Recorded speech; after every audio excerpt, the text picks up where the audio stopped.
Hello from Los Angeles. This is Hear Her Sports, and I'm Elizabeth Emery.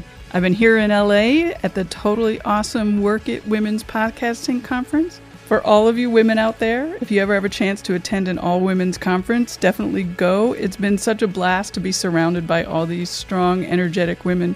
Everyone seems totally on the move and ready for action. Lots of sneakers and other fantastic adventure outfits. Since I've been fully occupied here at Work It, I figured this is a great opportunity to share with you my other podcast, Off the Front, about women and cycling. I produce Off the Front under the umbrella of WIS Sports. They have loads of podcasts about pretty much any sports you're interested in, plus videos and writing. Find them at wissports.com. And Off the Front, I talk to a few women involved in cycling, from riders to makers to business people. For example, and to give you a sneak peek, in upcoming episode 4, I talked to bespoke bike builder Karen Hartley. She's one of the only female bike builders in Britain and also, it turns out, the world. So that's really exciting to be talking to her. Right now, though, I'm going to keep it brief because there's a full introduction of both my guests in the actual episode. But I do want to say that my conversation with Helen Wyman seems even more relevant now that I've seen Battle of the Sexes. The movie, of course, is about the Billie Jean King versus Bobby Riggs tennis match. It's really about pay equity, and it's also about whether or not people can be themselves, work in their profession to the best of their abilities, and also get paid equally. I was young during the actual match, but I remember it, and I remember all the crap Bobby Riggs said in the run-up to the match. The movie captures all that and captures the tone of the era. It's definitely worth seeing, either as a reminder or to see what it was like during that time. I really enjoyed watching Billie Jean beat Bobby, especially since earlier that day, I'd been reading that the International Cycling Federation, the UCI, once again chose not to step up to support equal pay for professional women's cyclists. In the episode, Helen Wyman and I talk about the federation and about all the work that she's done as a member of the Cyclocross Commission. She remains positive throughout and is excited about continuing her work for total pay equity. So stay listening. The episode follows right now.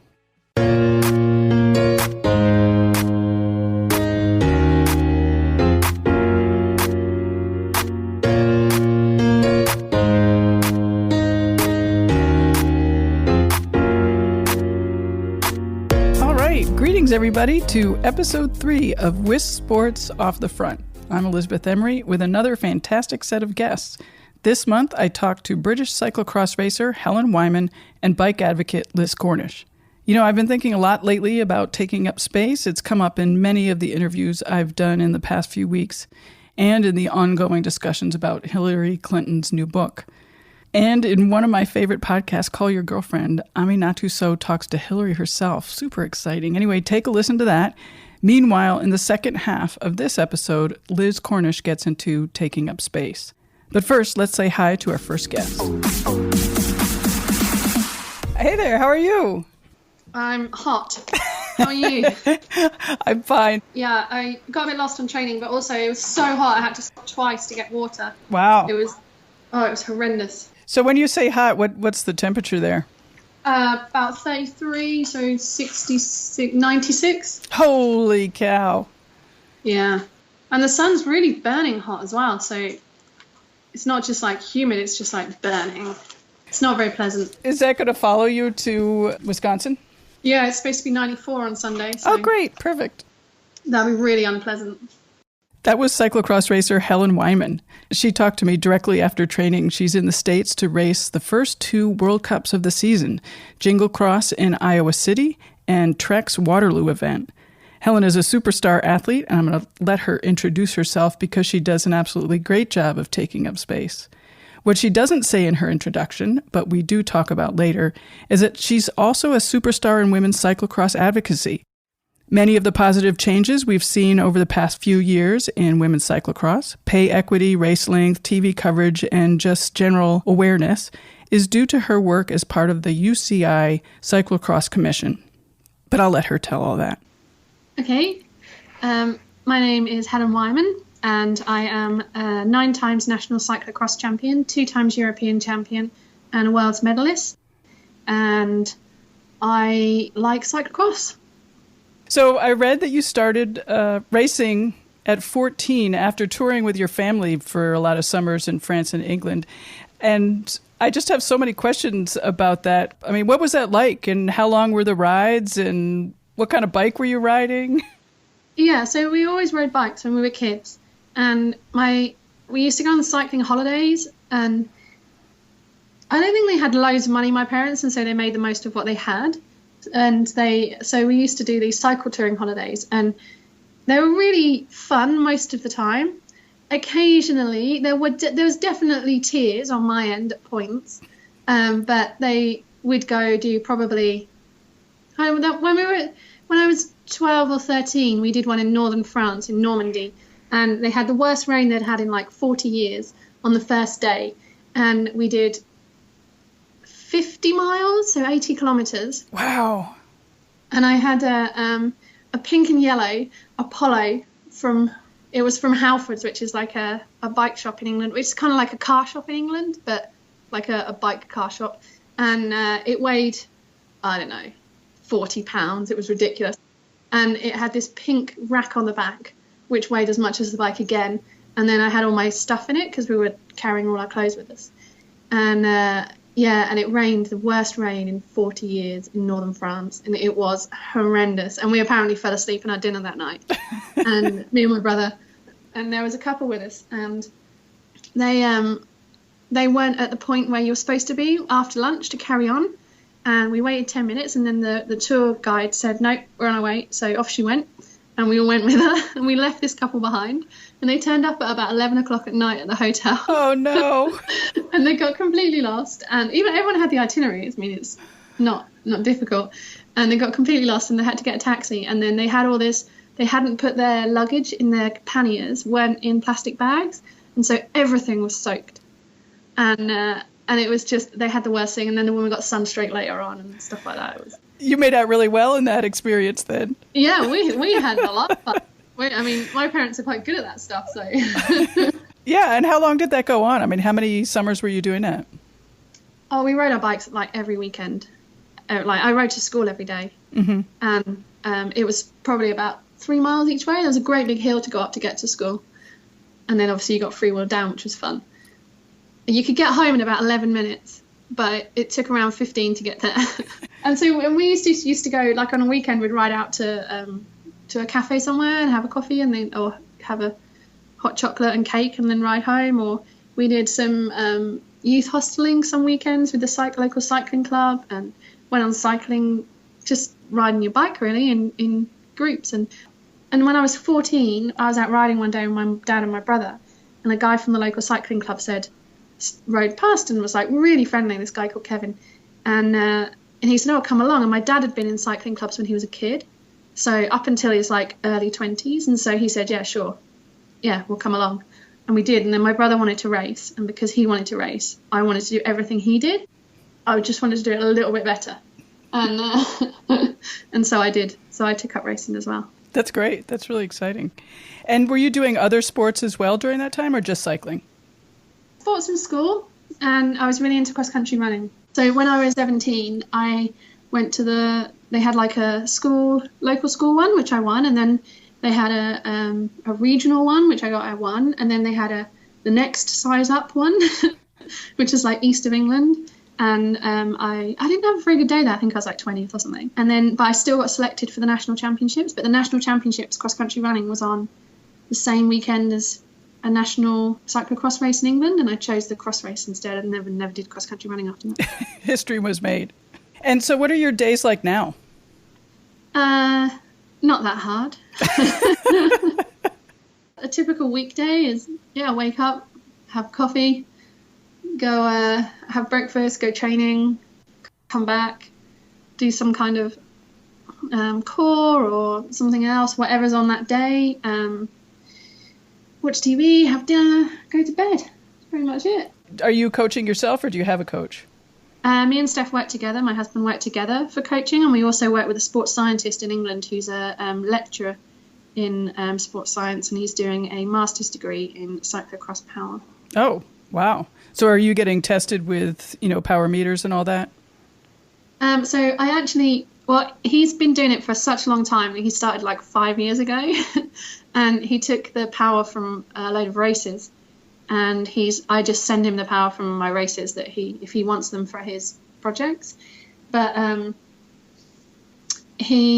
think he might have finished it now. I think he finished it this summer, but he basically found that it's really hard to analyze the power in the cross races because of running and sprinting and these times where you freewheel into a corner, but then you sprint attack out of it. And that he's basically used the information to help us to replicate as much as we can in training. So instead of going out and doing 10 max effort sprints or 5 max effort sprints like you might do as a track sprinter, we go out and do 30 sprints between 3 and 550 watts, because that's what you do, because you do 100 of them in a cross race. So it's kind of, that's how we use him. And then we also, when we do like altitude training blocks and stuff, we send him what we want to do and say, is this right, will this good, and he can change stuff. Nice. That's nice to have the science behind what you're doing. Yeah, I work with the nutritionist at the minute, Fuel Your Adventures, and he's a really nice guy, and he's helped a lot with stuff like an altitude training camp and like cherry juice and beet juice and all that kind of stuff that you read about, but you're not quite sure how you should use in your race strategy. And so he's helped me loads with that recently. And we also work with a sports psychologist who's worked with Steph's team, and he's a really nice guy. He's come out to a load of races with us and stuff. So we have a good team around us. Yeah, it sounds great. The nutritionist, does he and you prescribe to any particular theory? Like, he is very much about replenishing your energy stores with carbohydrate. And in cross, you're very much using up your glycogen, so your short-term energy, and the only way to replace that is with sugar, basically, carbohydrate. A road rider doesn't use as much in such a short period of time. They would use it over the whole 8 hours, which is easier to replenish when you're using it and replenish. Whereas in a 45-minute race, you can't actually replenish what you used in the first 20 minutes. So. Right. So what are you eating during the race? You don't eat during the race. You just make sure that you're full at the beginning. Basically, you make sure you're fully topped up, fully loaded at the beginning. Are you able to drink at all? You can carry a bottle, but if you're going uphill and have to put your bike on your shoulder, it's really difficult to carry the bike. So I will have a bottle on Sunday for sure, because it's 31 degrees. I'll just push my bike. So you just raced Jingle Cross, and I understand that's one of your favorite races. It was hot, but did you still enjoy it as much? Yeah, it's a brilliant race. It's a fantastic venue. It's really well organised, and it's a really good event.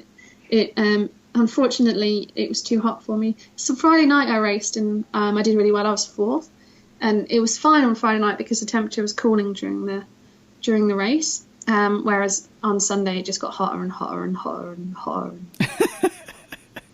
I don't have a very good ability to deal with heat, and it's actually a thing. It's cardiac drift. You get cardiac drift, and so certain people respond to it worse than others, and your heart rate goes up quite high in the heat, and then you can't function as well. And my heart rate's already really high in a cross race. I average 196. Oh, that is high. So if it goes any higher, I'd basically explode. I just don't deal with heat. Right. So how did the women's field seem to you this year at the start of the season? Good. Yeah, good. I don't know that they've necessarily... Certain riders have moved up, for sure. Other riders are just where they were last year, really. It's really weird. It's a lot of people... You always think, oh, yeah, I've trained really hard this summer. I know I've trained really hard this summer. And then you come into a race and then people beat you and you're like, why is it that everyone else has trained just as hard? But if I trained this hard last year, I would be winning. And it's just like, it doesn't work like that. Everybody moves on every year, and different people suddenly find the right click, everything comes together, and they're right up there. Or, I'm not going to judge my performances yet because the weather's too hot to judge them. But when I get back to Europe, I would like to be in the top 5 in the World Cup. I'd never raced cyclocross, and the season seems so condensed. And in road racing, like at the beginning of the season, you weren't looking to be super duper. So how does that work in cyclocross? Yeah, so normally the first World Cup is October, but this year and last year, the first 2 World Cups are in September. So our first World Cup is a week before Road Worlds, which is a bit crazy, really, because A, the weather's too hot, and B, you're expecting people to be peaking, because the World Cup is worth a lot of money, right, and a lot of prestige, and so you're asking people to be peaking in September and in the first week of February for the World Championships, which is really, really tough to carry, because World Cup goes 1 in September, 1 in October, 2 in November, 2 in December, 2 in January.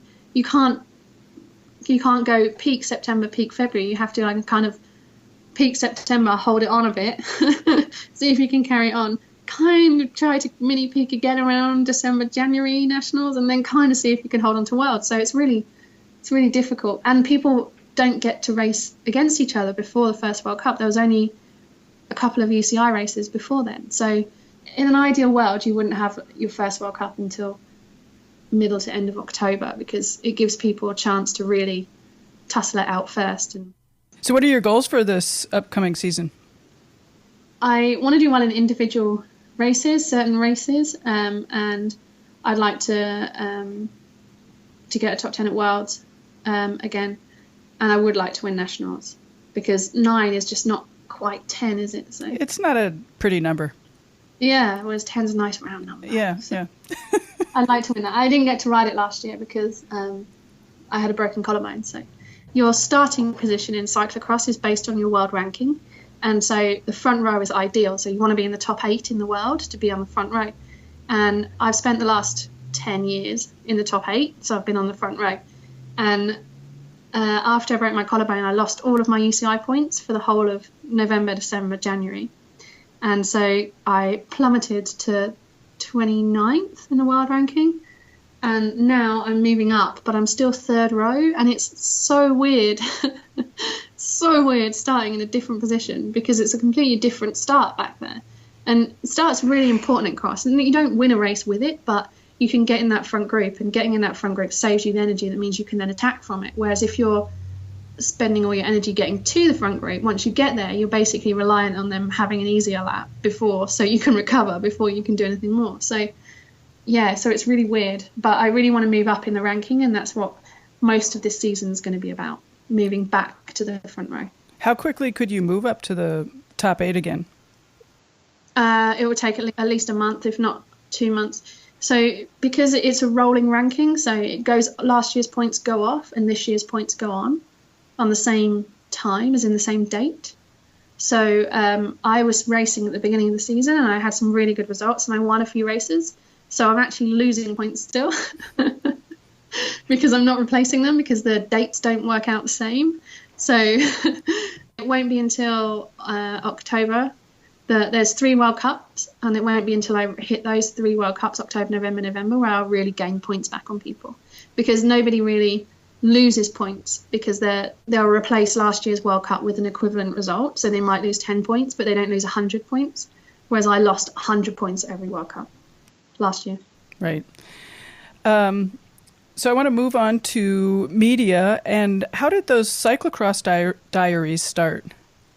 Yeah, so every year you want to do something a bit different and want to try new things. And a lot of people don't get access to riders immediately after races. And so we thought, well, instead of a written report, because a lot of people do written reports, which are great, and they do, provide great information and all those kind of things, but you can never get them out until like Monday to your sponsors and things like that. And so we thought just a quick interview after the race would actually be something quite interesting to people, and they get it that night, basically. They get it as soon as possible. And so Modesta Works asked if they could do the video for us and could format it into a nice, neat thing with some bit of race footage that Steph takes from the course. And they've done it super quick. They've done it within like 2 hours of the race for us. So they're really nice.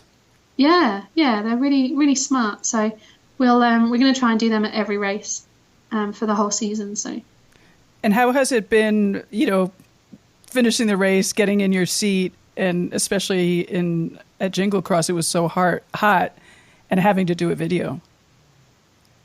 Oh, I think it's good. I think it's a really good thing as a rider, because you're actually verbalizing your emotions quite quickly and you're not dwelling on them. So if you've had a bad result, you're not dwelling on it, because you've actually had to tell the world what you really think about it.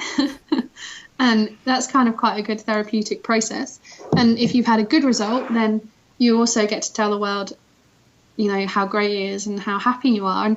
And also performances actually mean something more than a result. So I was only 4th in Jingle Cross, but 4th is an okay result, but the performance was really good. So I can express, I was really happy with that performance, and 4th isn't a win, it's not even a podium, but I was still really happy with that performance. So you can kind of, I think it's not difficult to do. I mean, you're sweaty, you can't breathe that well, but it's always like 5 minutes before we do them.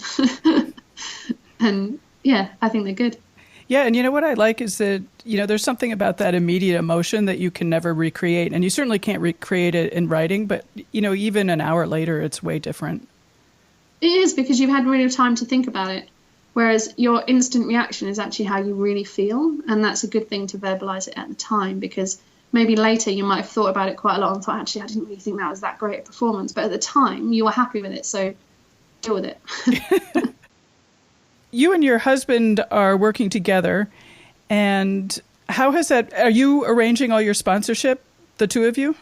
Steph does it all, yeah. I talk to the sponsors and everything, but Steph does all the fine details.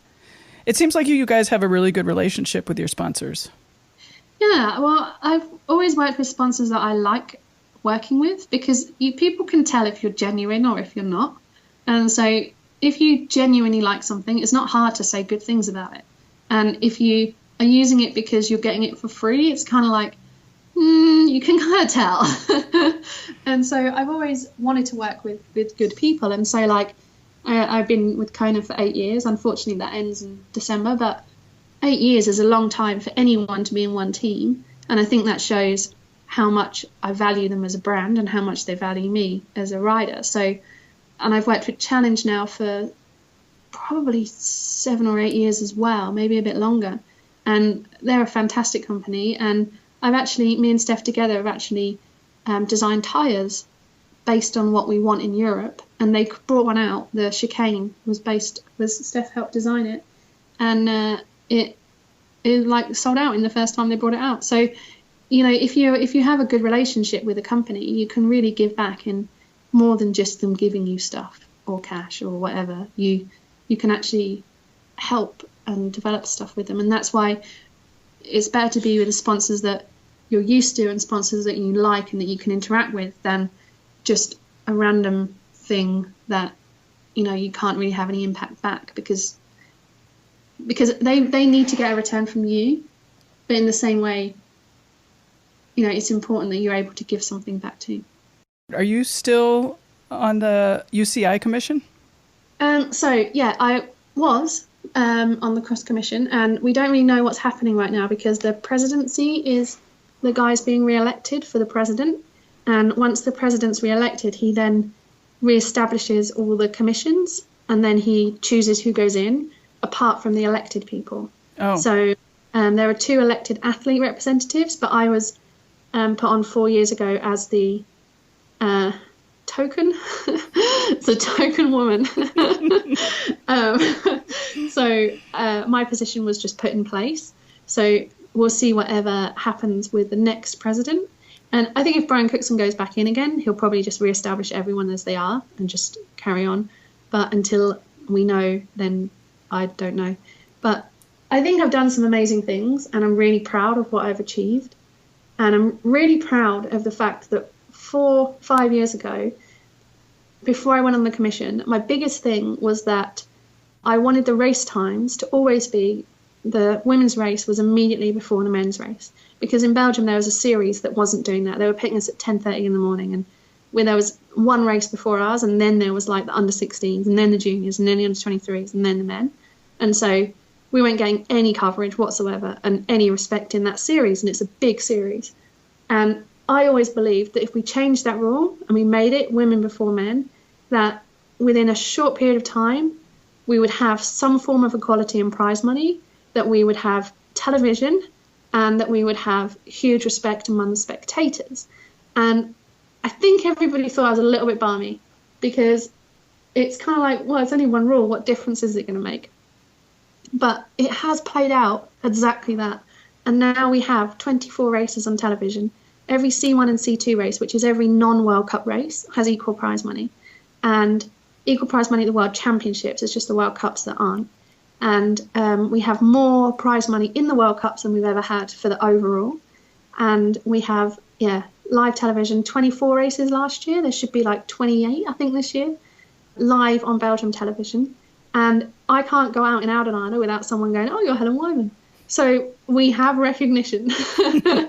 And everything has just played out to such an amazing extent that even I'm a little surprised. And there's still work to do. And we also have a Junior World Championships. We have, in the last 4 years, we have now got an under 23 World Championships, and we're going to have a Junior World Championships in 2 years. So the steps have been huge, and all because of like a few simple rule changes and putting a token woman on that commission that's prepared to say, no, actually, we need to do this. Well, congratulations. That is so awesome. It's just great. Yeah, I think it's really cool. And I do think it's really cool. And the biggest thing to me, it was changing attitudes. And the guys on the commission, we were discussing the structure for the World Championships because it's over a Saturday and Sunday, not just one day. And I said, you could put the women back immediately before the men on the Sunday. And they said no, because the women draw the second biggest crowd at the World Championships.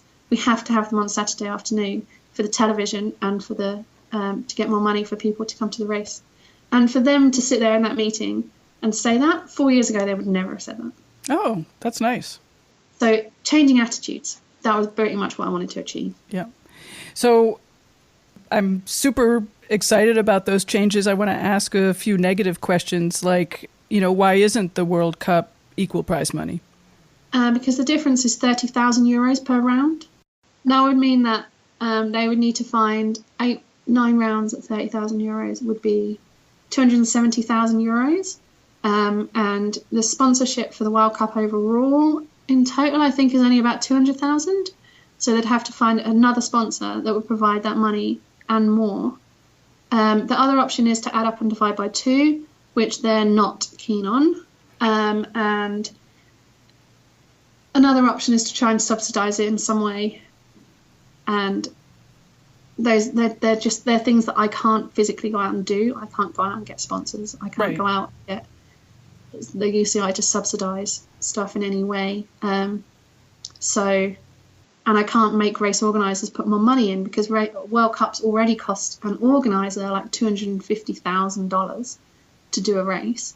And if I then tell them they've got to find another $35,000, then, they're kind of screwed. And this weekend is Trek CX Cup, which is the second World Cup of the series. And they've actually, off their own back, equalised it, which is a really impressive thing to do. And I hope that other organisers in Europe might take it upon themselves to consider doing the same or to consider their options as to how they can do the same. Because I got them to agree in the meeting that within 3 years, they would find a way to make it equal. And they would have that in writing. And so somehow the people that have the power to do that have to do something about it. Right. I mean, how viable is adding up and dividing by 2? I mean, I did notice that and you've written about this, that the men's field pays way deeper and probably way deeper than it actually needs to. So there's money out there right away. That's easy. Yeah, so the men's field pays to 40 and the women pays to 20. So if you took the last 10 and made it 30th place in a World Cup, you'd get back 3,000 euros. So you still got 27,000 euros deficit. So in that respect, it's actually a lot harder than that. But I did make a proposition which kept the first 3 prize money the same, and then it dropped significantly after that. But the problem that you have is the culture of cyclocross. And so historically, everybody gets start money to start the bike race. So outside of a World Cup, a rider the world champion like Wout van Aert would get, say, 6,000 euros to start the World Cup, to start a normal race in Belgium. Because he draws fans and those fans pay money to go watch. You get 20,000 spectators, but Wout draws people in. The women get paid start money as well, but it's a lot less. So probably a world champion would be about 1,500 euros. Because we don't I mean, it would be like gate figures at a basketball match or baseball match or something. You know, we don't actually physically bring more riders than the top male world champion. But World Cups do not have start money. And so if Wout van Aert won the World Cup, he gets €5,000 in prize money. If he starts a bike race in Belgium, he gets €6,000 in start money. If he then won it, he gets another 1,500. So already he has $2,500 more than winning a World Cup, which sounds ridiculous, but it's the culture of start money. And so if you then take away, say, a 10th place rider, could be a good rider, could be someone that traditionally has had a lot of success but is maybe on the way out, but he would probably still get €2,000 to ride a race. And in 10th place, already he only gets 1,000 to get 10th in a World Cup. So the problem we have to change and to make it acceptable for the male field is that the start money is way over what you would get in any prize money in any race. And people are already, the UCI are kind of like, well, it's a World Cup, but all we have is points. The only incentive we have is points because all of the top Belgians get paid more to ride a normal race. So, but we want the best Belgians in our race because we want it to be an elite race, to be an exclusive race, to be like the best in the world, the World Cup series. So if we take away prize money from that, are we going to get less riders? And you can argue, well, no, because they still get paid a hefty salary. But yeah, one of the riders did say, well, I wouldn't go to a local World Cup, even though it's half an hour right from my house, because if I was only going to win €1,000. Well, I mean, it's easy to say when it's not actually happening. You know what I mean? Yeah, totally. But I have tried so hard. I'm sure you have. It's just very frustrating because, it's just all circular. It's all circular logic. I mean, at a certain point, you just have to make the decision. I mean, not you, but, The biggest concession I could get was that they've agreed that they will find a way to make it equal within 3 years. And that's pretty great. 3 years is a long time, but I've been trying this for already 4, so it's 7 years. But at the same time, maybe another 3 years because our television viewing figures in Belgium, they had just under 1 million viewers for the Women's National Championships. Just under 1 million. There's only 5 million people in the whole of Belgium, in the whole of Flanders, North Belgium. And 1 million of them watched the women's race on television. Our average viewing figures on normal races are about 680,000 compared to the men's are around 800, 850,000. So we're right up there with the guys. And when you get years of accumulation on accumulation on accumulation of those kind of stats, then I think it's much easier for the UCI to enforce a kind of add up, divide by 2. Whereas when you weren't getting any television coverage, it's much harder for them to say, well, look, they're bringing money in as well. And we, off the back of the television, one of the major race organisations were able to get an extra sponsor just for the women's race last year. And suddenly it's like, well, look, guys, we're bringing in money that you wouldn't have got otherwise. So then you have power and then you have the ability to use that. And so it is a slow process. And you could either revolutionise or you could just work slower in a process. And I think for cross, because it's actually such a good format, the slower process is probably going to make it the most successful in the long run. Well, regardless of what happens in the UCI presidential election, I certainly hope you're back on the commission. Yeah, I think I would like to be. I was thinking I probably wouldn't, but then I was like, no, there's still a way to go. We've still got stuff. You have still stuff to do. Oh, shit to get done. So what are your long-term goals for cyclocross, for women's cyclocross racing and the UCI? I want full equality in all World Cups, prize money and everything. I want 50-minute races. At the minute, we have minimum of 40, maximum of 50, but I want them to be 50 minutes. Another lap, basically. So I have to interrupt. Are the UCI rules saying that women cannot race for an hour? Yeah, so what they are, every race is set at a time. So the juniors is 40 minutes, the under 23 is 50 minutes, the men is 1 hour. And I want the women to be 50 minutes because I think an hour is boring. and I think 40 minutes isn't enough. So at the minute, the compromise that I was given was that the wording changed from the women's race will be 40 minutes to a minimum of. And so if it's 39:58 when that rider crosses the line, they have to do another lap. So, and that's the compromise I've had so far, but I still want to work for the 50 because I think there was a lot of confusion in the first year of it, and there's still some issues with people not grasping the concept that it has to be over 40 minutes.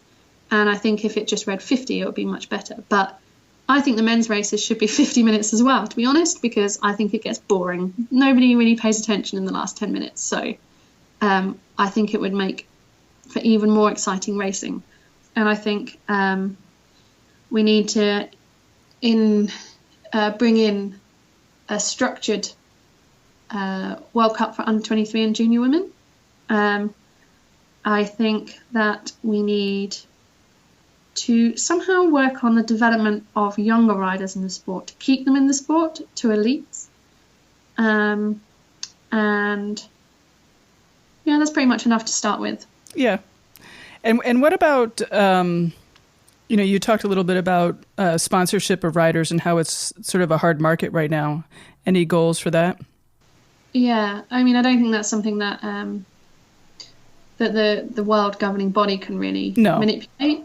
They brought out cyclocross teams this year, which is quite interesting, which part of the rules they asked me, should we have 3 people, it can include a woman, or should we have 3 people, it should include a woman? And I was like, yeah, it has to have a woman. So that's a good thing. I think, and that's a good thing for women to get contracts, particularly in Europe. Unfortunately, in America, the cross-team scene is kind of shrinking. It's quite unfortunate. There's some amazing American riders, men and women, but the structured team format, there's less teams now than there was 4 or 5 years ago when I first started coming to America. And that means that there's less options for everybody, male and female, in America. Whereas in Europe, I think for women, there's a lot more options than there's ever been, because the teams need a woman to be in there, and it's your highest ranked riders, as your highest ranked man and your highest ranked woman in your team count towards your UCI team ranking. And so you're going to want a good woman. You're going to need a rider in the top 10 because that's going to be the difference for you. So, and because there's television time, you're prepared to pay a rider because your sponsors are getting an extra 45 minutes of TV time that they didn't have before, that they wouldn't get if they didn't have a woman. And so for Europe, there's much more options now. But for America, I sadly think there's way less than there ever was, which is a real shame, really, because the scene is great in America. Yeah, it's interesting. I mean, as you mentioned earlier, it is such a good format for TV and for spectators, which isn't true of road racing for sure. No, it is a fantastic format, and it's really exciting to watch, and it's a really easy way to give back as well. I do loads of cross clinics, and it's really easy to be accessible in that way, much more than on the road, because it's much harder to run a skills workout on the road than it is off-road. Right, definitely. Well, we're going to wrap things up. I really appreciate the time, especially after you just were training. So thank you very much. No worries. Good luck next week. Thank you. Bye-bye. Bye.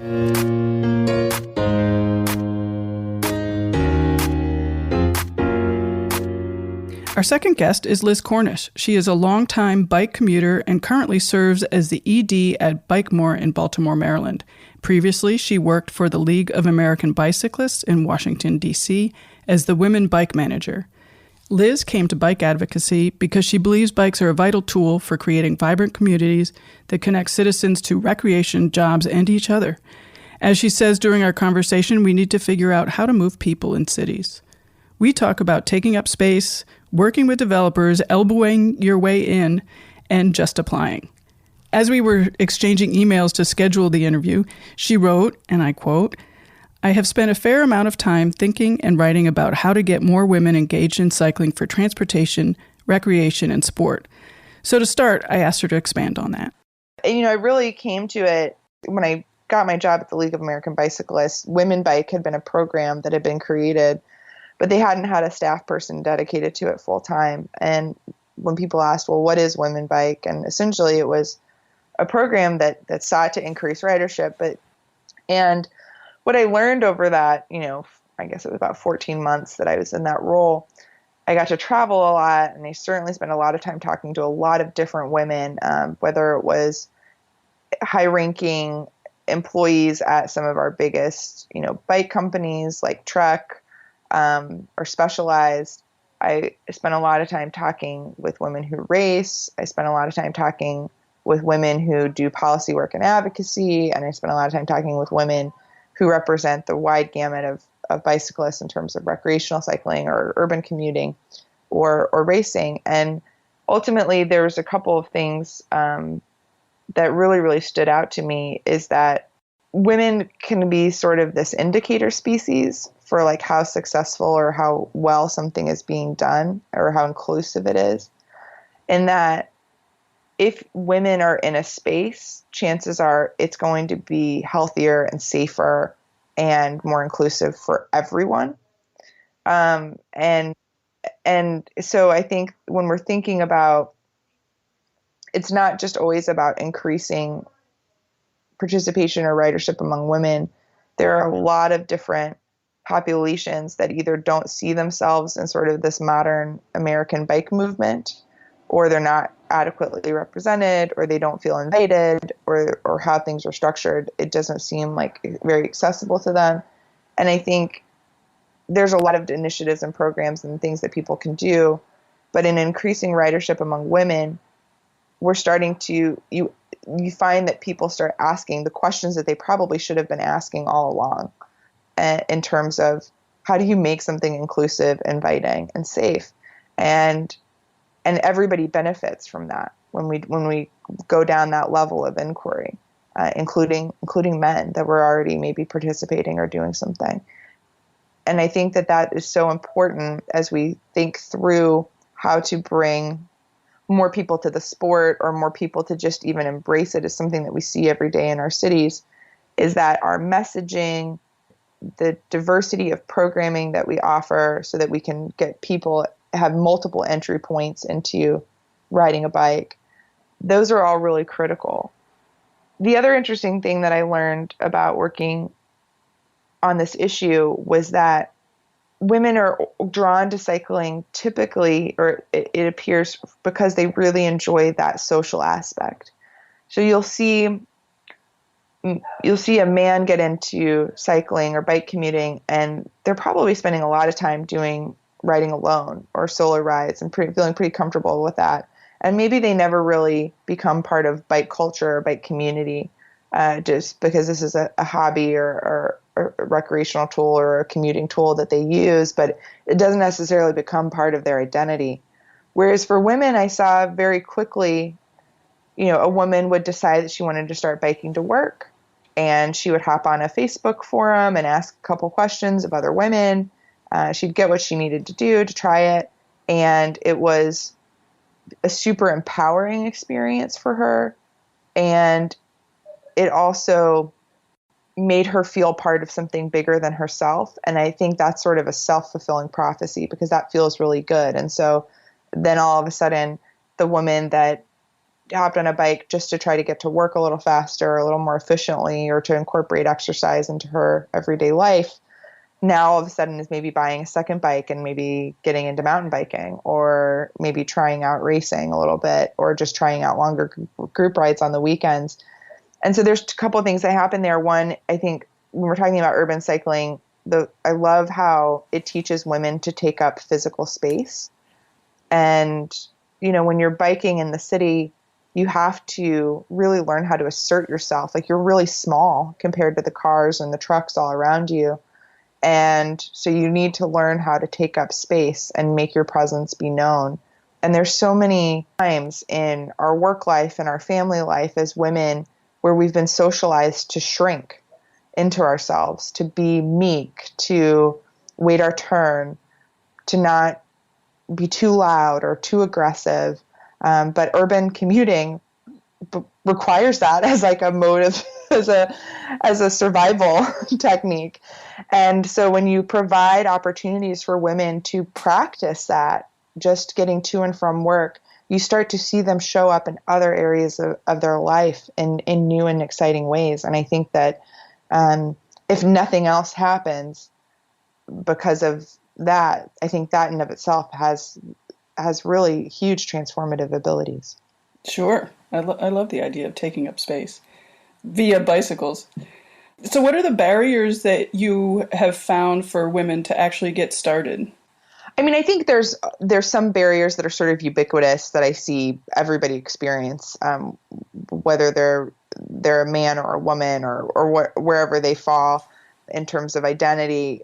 Some of it's just logistical, right? Like, what do I wear to stay cool or warm or dry or wicking sweat when I get to and from work, or to think about everyday bicycling? When I get to work, is that culture at my workplace receptive to me biking there? Is there a shower if I need one? Or is there like a locker where I can store things so I don't have to keep my sweaty commuting clothes in my desk drawer?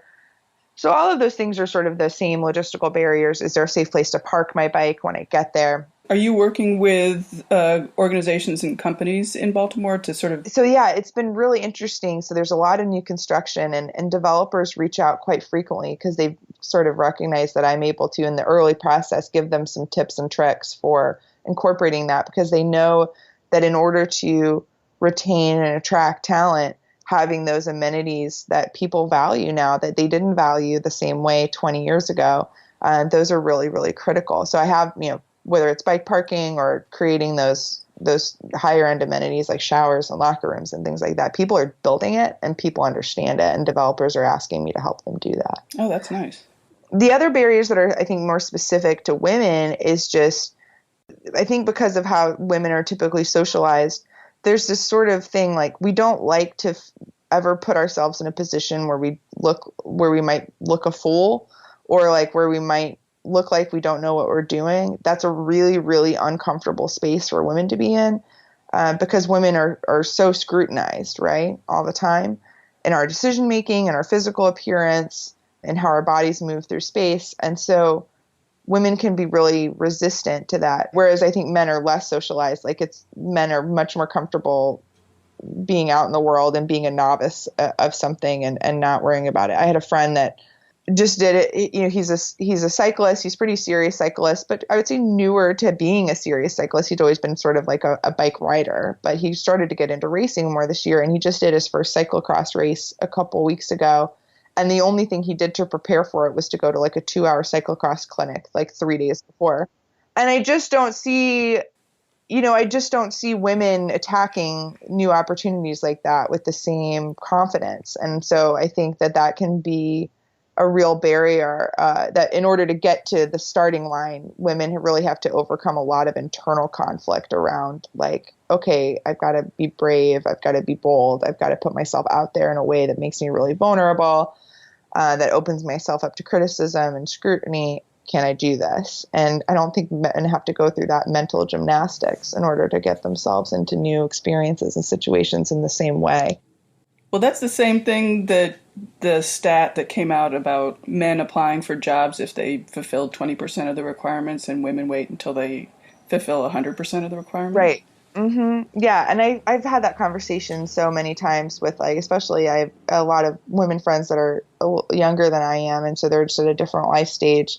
And I have to tell them that all the time. I'm like, no, you just apply. Are you kidding? You just apply. They'll tell you if you're not qualified. You don't have to make that decision. If you like the job, just apply. And that's great advice. Yeah.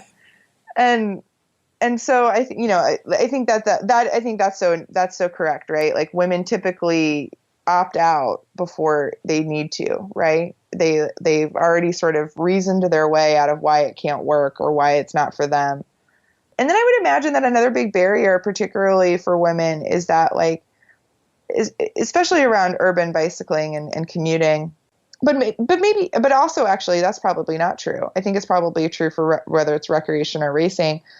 I think each woman that I've ever known has come to, if they're lucky enough to come to a place where they love their body, where they have a positive body image, where they feel good about their physical health and they have a good relationship with food and fitness, if they've been lucky enough to arrive at that place, that it becomes much easier to start to engage in physical pursuits and put yourself, wearing tighter clothes, putting yourself in physical proximity to where people are going to notice you. I mean, women get catcalled on their bikes all the time and get lewd things yelled at them just because they're riding a bicycle.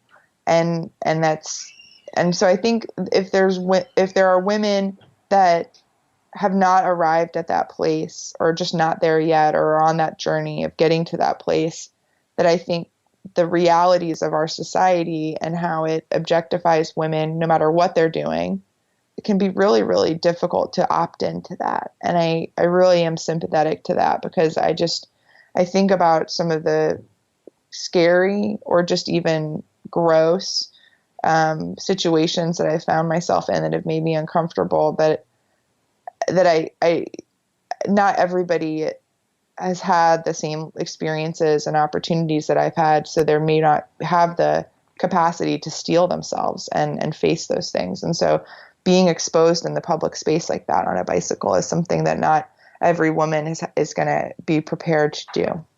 I don't think people realize how often I get catcalls, or how often cyclists get catcalls and lewd comments. I don't think it's understood how often that happens.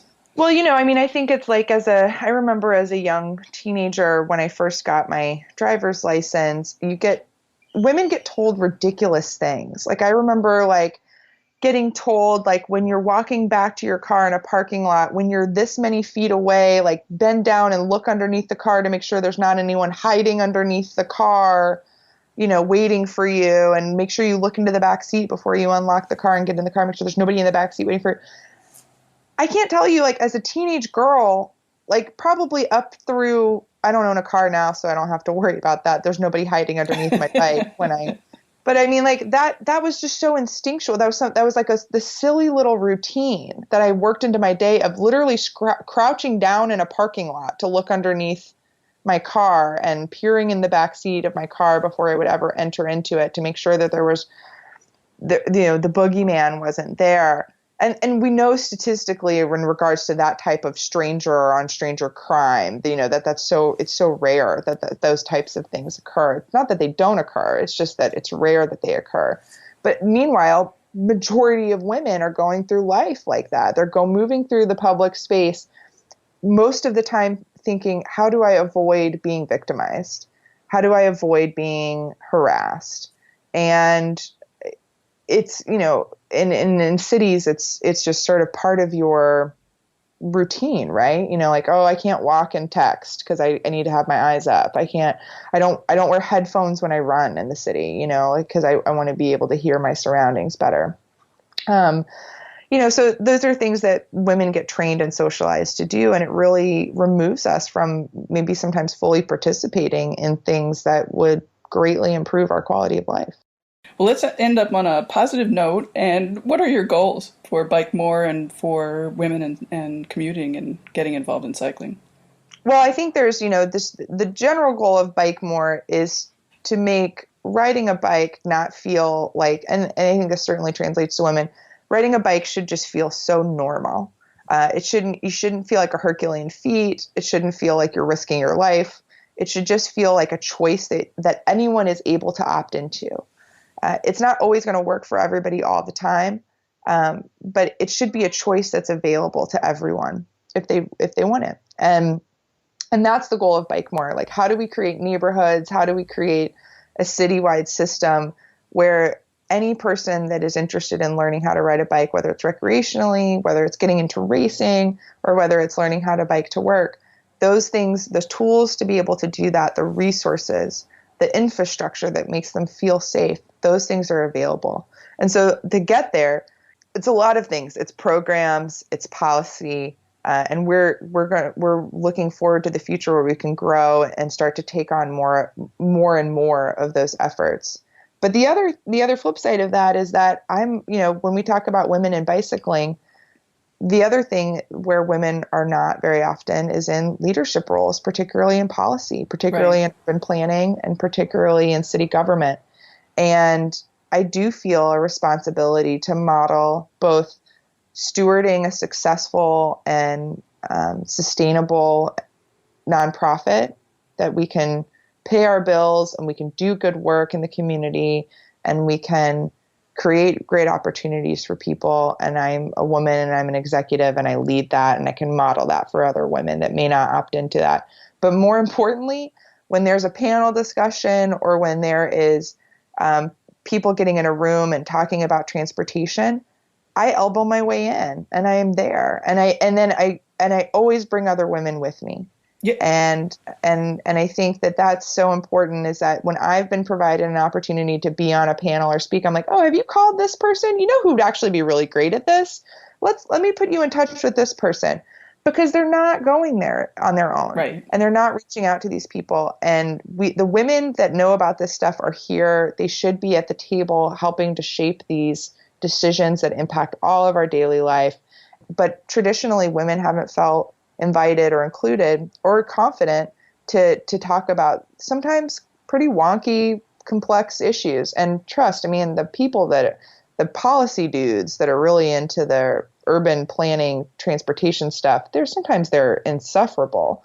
So it's sort of like who would want to go hang out in a room with them and be the only woman? But I try to model showing up and being there and changing the way they think and talk about certain issues, because they have blind spots. You know, I have my blind spots, they have their blind spots, but we all need to make sure that we're doing things that put us in touch with people that are different than us, so that we can really come up with solutions that start to change how we move in cities. We just don't have a choice anymore. It's so clear, the writing is on the wall. We have to change how we move people in cities.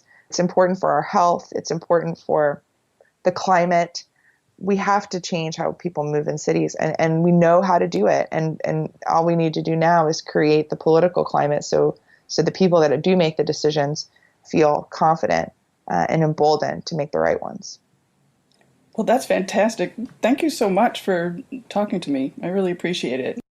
Happy to do whatever I can to support you in your efforts, because I think winning is really great. Thanks. Thanks all right, a lot. Take care. Bye-bye. Bye.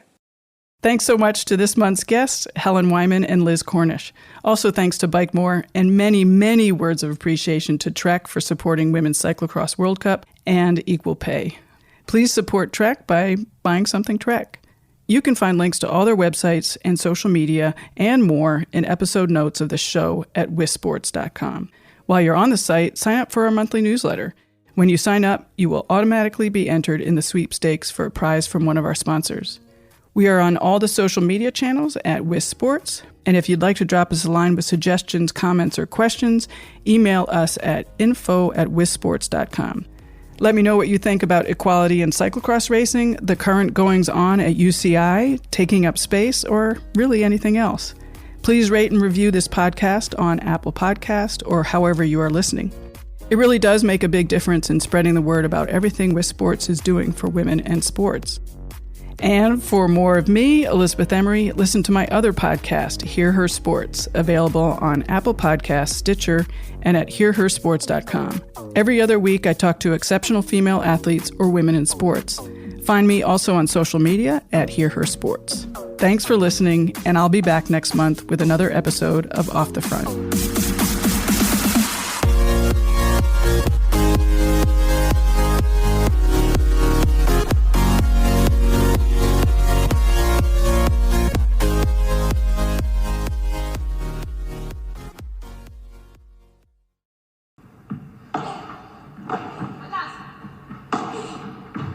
Hey there, and welcome to the Joy of Paddle podcast, hosted by me, Minter Dial, a veteran of the paddle tennis world, and sponsored by Paddle 1969. Whether you're a paddle tennis aficionado, just beginning, or have never even heard of paddle, or padel, as it's called in North America, this is an exhilarating new show that delves into the captivating stories of notable paddle personalities worldwide. In its inaugural season, you'll be treated to exclusive anecdotes, valuable tips, life lessons, and humorous moments shared by esteemed professional paddle players, industry insiders, and passionate paddle enthusiasts. With each season aligning with the Pro Tour, you can anticipate 2 engaging episodes per month. The Joy of Paddle podcast is part of the Evergreen Podcast Network, where you can find other great shows in a number of categories, such as sports, health and wellness, true crime, and fiction. To find out more about Evergreen Podcasts, go to www.evergreenpodcast.com. Vamos!